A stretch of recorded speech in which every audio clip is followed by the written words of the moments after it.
For those of us who do get this, I think there are basically only about 4 kinds of response strategies that are thinkable.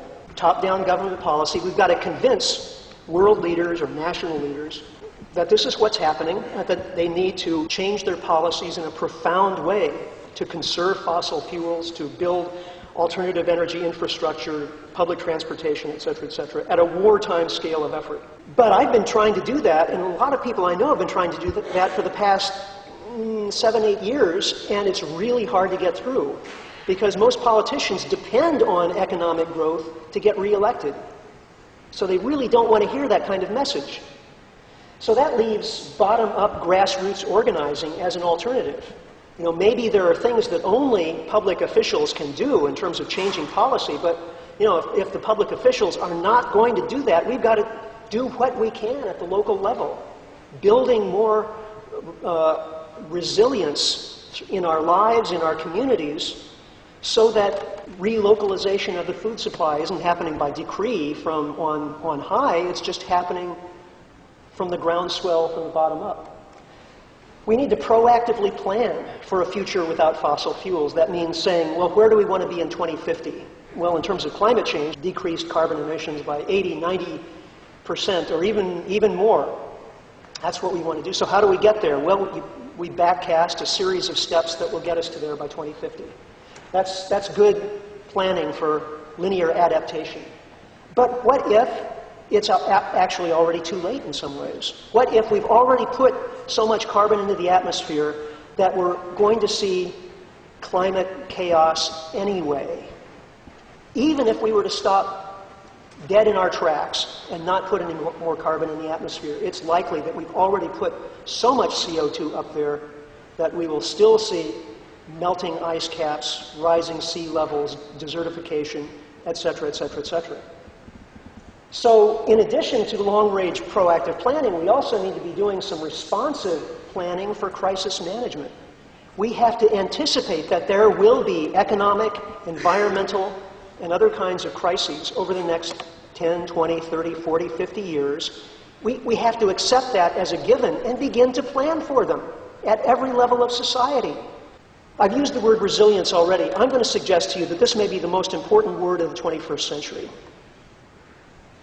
because what it refers to is the ability to absorb shocks and continue to function. Shocks are on the way. We're already seeing them, and they're going to get worse. And if we're going to absorb those shocks, we have to build more resilient communities. Right now, our economic system, our transport system, our food system are not resilient. They're brittle. Resilience typically means redundancy in critical systems. Now, what we've done over the past few decades is try to squeeze redundancy out of the system everywhere we could. And that's called economic efficiency. If you can grow corn cheaper in Iowa than anywhere else, then all corn should be grown in Iowa, and we should grow nothing in Iowa other than corn. Right? That's economic efficiency. Or manufacturing in China, or take your pick. That's economically efficient, but it's not resilient. It makes for a brittle system, because if the corn crop fails in Iowa, that means no corn anywhere. A resilient system is one that tolerates redundancy, even if it leads to some economic inefficiency.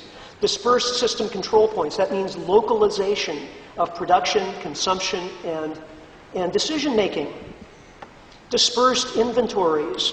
Remember I talked about the 3-day supply on the shelves of a typical supermarket? That's a disaster waiting to happen. What if everyone has a food pantry? What if everyone is growing food in their backyard with neighbors in vacant lots in neighborhoods, and every neighborhood has a food processing and food storage center, so that there are distributed inventories all throughout society?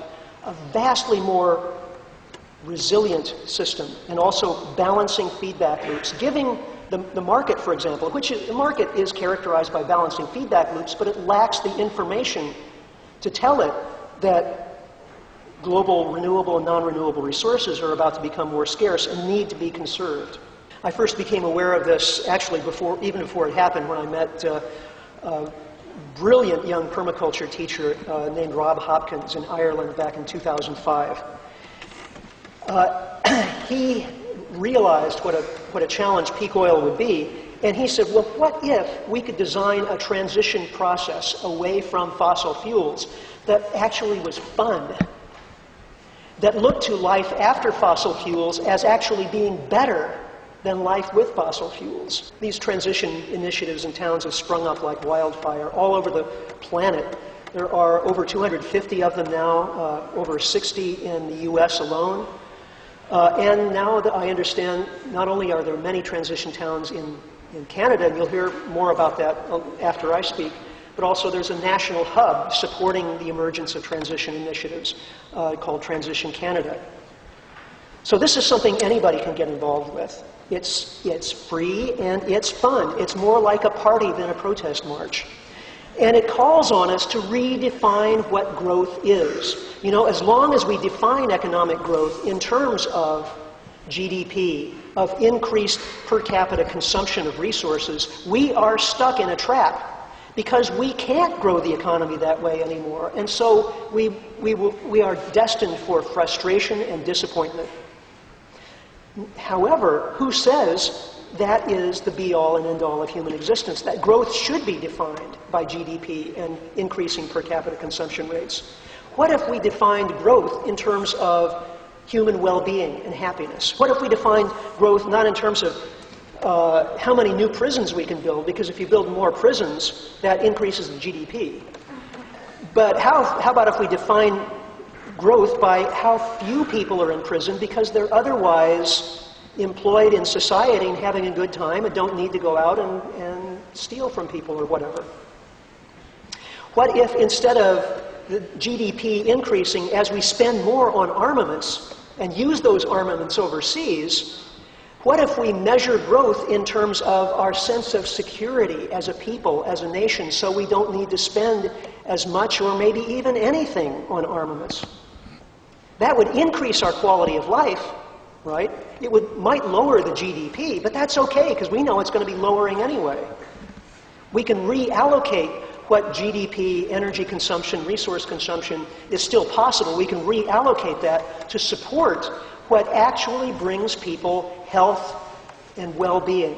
If you live in a country where you can't afford to cook your food or keep your home warm at night and it's cold outside, you're not happy. Surprise. But once those basic human needs are met, from there on, up the curve, there is no correlation whatsoever between levels of consumption and self-reported levels of satisfaction with life. In fact, there are a number of countries with fairly low consumption levels where people report themselves as being considerably happier than people in the US or Canada. I believe you don't have to take my word for it. Crunch the numbers yourself, look at the data, think about it, read some books, but consider the possibility that we may be, in fact, at the limits to growth or peak everything right now. Consider the possibility of focusing not just on solutions, which regard the global situation as a problem to be solved. There aren't solutions to many of these situations I've been talking to you about. I mean, if you regard the solution to peak oil as finding an alternative energy source that will enable us to continue driving and buying cars the way we've been doing, and in fact even more so, so that 500 million Chinese have automobiles and by 10 years from now. That's not going to happen. We can do something about all of the situations that I've described for you this evening. And I still believe that life can actually be better if we do so.